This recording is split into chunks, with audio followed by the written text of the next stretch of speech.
All right, Shalom.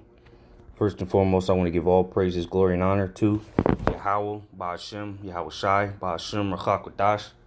Double honors to the elder apostles of Great Millstone, who rule well.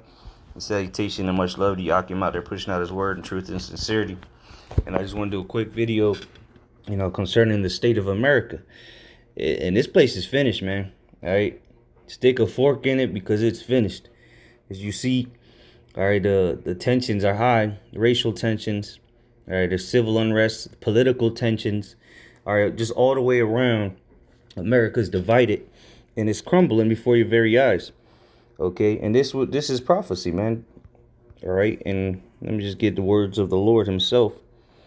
This is in Matthew chapter 20 or chapter 12, verse 25. And Yahushua knew their thoughts and said unto them, every kingdom divided against itself is brought to desolation, and every city or house divided against itself shall not stand. So right now you have America divided. You got the left wing, right wing, the liberals, conservatives, Republicans, Democrats, whatever you want to put the term on them, they're divided. All right. You got Antifa versus Trump supporters. You got racial tensions. All right. So it's all downhill. All right, there's no making America great again or keeping America great. All right, this place is finished. And like the Lord said, if a kingdom be divided, how can it stand? All right, if it's a table with 4 legs and you take 2 legs off, that table ain't gonna be standing very long. All right, it's gonna tip one way or the other. All right, even if you keep the 2 diagonal legs intact, not just taking the 2 legs off on one side, if you know what I mean. Eventually, that table is going to tip over. And that's the point where America's at, the tipping point. All right. It's completely divided. And there's no bringing it back together. All right. They keep talking about this is going to be the most important election in American history. Well, you're damn right. Because this is it. This is going to be the last election. If they even make it to the election, they might just, Lord's will, they just cancel it. And when shit hits the fan. All right. But let's go to 2nd Ezra chapter 9. And it says, verse 1. He answered me then and said, measure thou the time diligently in itself. And when thou seest part of the signs past, which I have told thee before, then shalt thou understand that it is the very same time wherein the highest will begin to visit the world which he made. So the Lord said, look, measure the times diligently. And you're going to know when these signs begin to pass that the Most High is beginning to visit the earth. All right, he's the one bringing all these calamities, the wrath, the natural disasters, the civil unrest. All right, the sedition, the Most High is bringing it. Okay, verse 3. Therefore, when there shall be seen earthquakes and uproars of the people in the world, then shalt thou well understand that the Most High spake of those things from the days that were before thee, even from the beginning. So, what do you see? Earthquakes happening everywhere in places that has never happened before, or are rare, super rare. All right, you see uproars of the people around the whole world. All right, and then it's been happening for years. And now it's just intensifying, and it's finally made its way to America. So now, seeing these signs, we understand that this is the signs that the Lord was speaking about. All right, that when he would be making his grand return. All right, so his return is nigh at hand. So let's go to 2nd Ezra chapter 15, and I'm just gonna make this quick because actually, Talaki, I forgot these I typed in civil unrest in U.S. And local, we'll just run through some of these titles. It says civil scientists predicted current U.S. protests and riots in 2010. Well, guess what? The Lord, like you said, the Lord said this from the beginning. So you predicted in 2010, the Most High Himself, all right, said these things from the beginning. All right, even from the beginning, uproars of the people. That's called civil unrest, riots. Okay, and guess what? The prophets of the Lord been saying this for decades. I don't know, you talking about 2010. We talking about going back to the 80s. All right, and even before that. But our apostles here at Great Millstone, elder apostles, they've been saying this for decades, man. All right, talking about say civil unrest may last 10 to 15 years. Man, America ain't got no 10 to 15 years left in it. Okay, it'd be lucky if they make it to the 2021. And if they do, it'll be lucky to make it out of that year. Okay. It says history tells us epidemics are followed by huge civil unrest for these 3 reasons. Okay. Well, you have right now, you have a pandemic, epidemic. Amid unrest, America is unrecognizable to its allies. That's right, because what, this was this is that virgin daughter of Babylon. For a long time, all the, like I mentioned earlier, you've been had uproars of the people around the world, but now it's finally made it to America. While everybody else was in war-torn countries, civil unrest, all right, all kind of crazy shit happening around the world, America niggas was just chilling, enjoying themselves, watching everything happen on TV. And now, guess what? It's happening here in America. Anarchist group tied to riots in 4 cities, Ferguson and Kenosha, blah, blah, blah. American stores reluctant to uncover boarded up windows amid civil unrest because they know this shit it's only going to get worse. Here we go. Racial unrest grows in the U.S. as Kenosha marches on. Let's go to the next page, see what it says. Scientists use big data to sway elections. All right. So that's the point. There's unrest in the USA. All right. Civil unrest.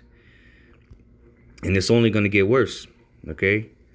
America the fearful. What follows summer of unrest? More unrest. All right. More chaos, more destruction. Okay. And ultimately a civil war, World War III. Okay. And then ultimately nuclear destruction. That's what's going to follow. All right.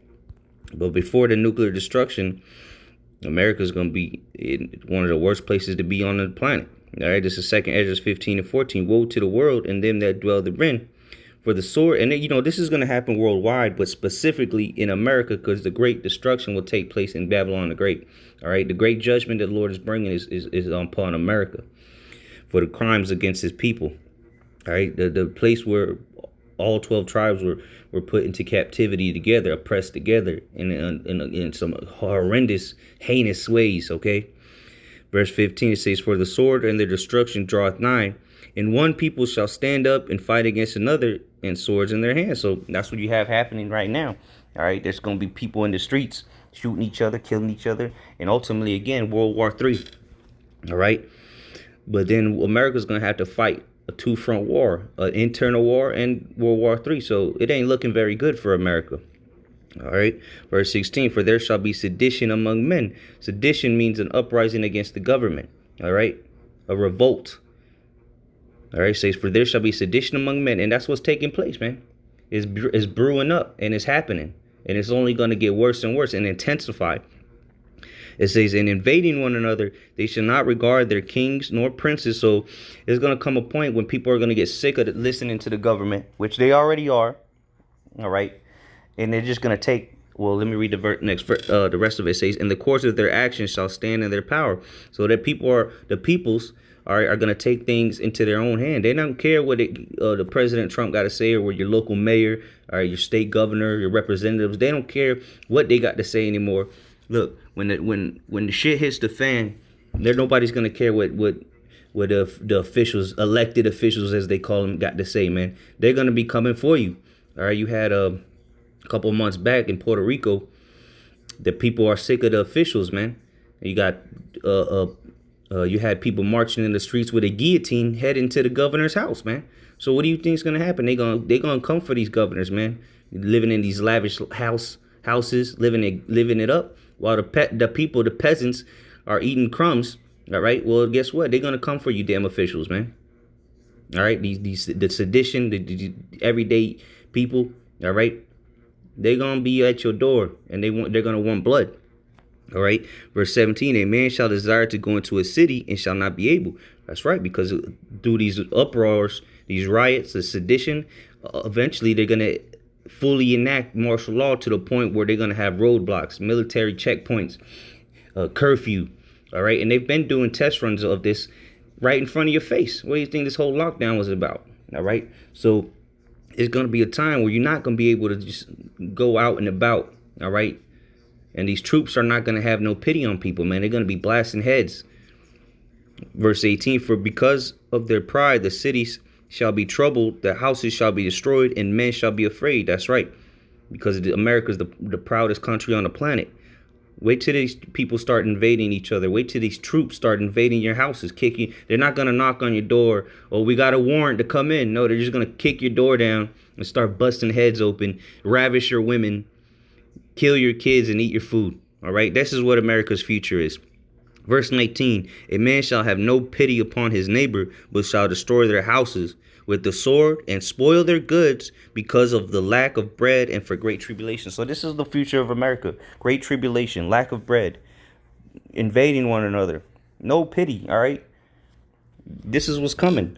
All right, let's go to Matthew 24 real quick. And 12. It says, and because iniquity shall abound, iniquity, what? Is wickedness. All right. Wickedness is iniquity is going to increase. The love of many shall wax cold. So, all right, your best friend, all right, Timmy, your neighbor that you had barbecues with, there's not going to be any love in the city anymore, man. Ain't no love in the heart of the city, all right?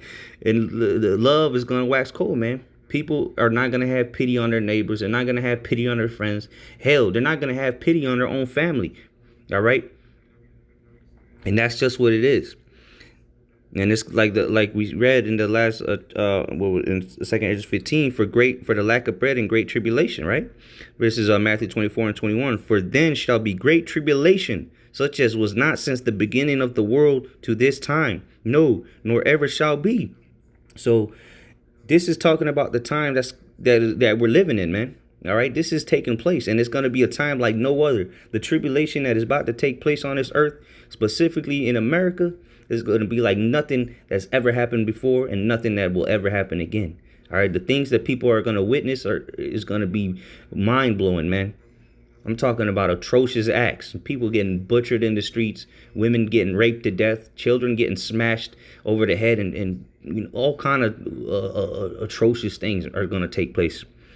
All right. But verse 22, and except those days should be shortened, there should no flesh be saved. But for the elect's sake, those days shall be shortened. So the Lord's going to shorten these days. And how is he shortening them? By bringing the prophecies back to back. All right. The prophecies are speaking loud and clear, and they're coming quick. All right. Not saying that we're going to have 2-hour days. All right. The day's going to be 2 hours long. But the Lord is bringing his prophecies to come to pass, which is bringing the return of the Lord even quicker. All right. So we'll end off on this. Don't want to make this too long. Again, 2 Ezra 6 and 24. At that time shall friends fight one against another like enemies. There you go, man. So here, your buddies that you used to take road trips with and go to baseball games and eat hot dogs and drink beer with, you're going to fight each other like enemies. And only the elect is going to be unified. All right. Only the ones that are going to be preserved through the spirit and power of Yahweh Shem Shai are going to be unified. They're the only ones that are going to know what's happening. All right. Everybody else is the reason people are going to be freaking out is because the lack of bread and great tribulation. They don't know what's going on. They don't know what's happening, why it's happening, and what's going to come afterwards. All right. And when people have nothing to lose, they lose it. All right. It says, at that time shall friends fight one against another like enemies, and the earth shall stand in fear with those that dwell therein. All right, the people are going to be shitting bricks, man. All right, the scriptures say people's hearts failing them from the fear, roughly paraphrasing. People's going to be having heart attacks from the things they see. And then especially when the Lord returns, people are going to drop dead just from the sight of all the chariots. It says, the springs of the fountain shall stand still, and in 3 hours they shall not run. That's spiritual and physical. All right, because the fountains of living waters, you're not gonna the famine of the word is coming. You're not gonna be able to find the truth out there, man. And if you find someone claiming to have the truth, that's gonna be them salt waters, man. Okay, instead of the sweet water, and physically too, because they're gonna cut water off, man. You're not gonna have running water. All right, you take a shower, just leave the water running. No, that's coming to an end real soon, man. You just wait. Verse 25, whosoever remaineth from all these that I have told thee shall escape and see my salvation in the end of your world. That's the elect, baby. It's all about the elect. Okay. So with that, Lord's willing, this was edifying. Mawat love a ball. Shalom.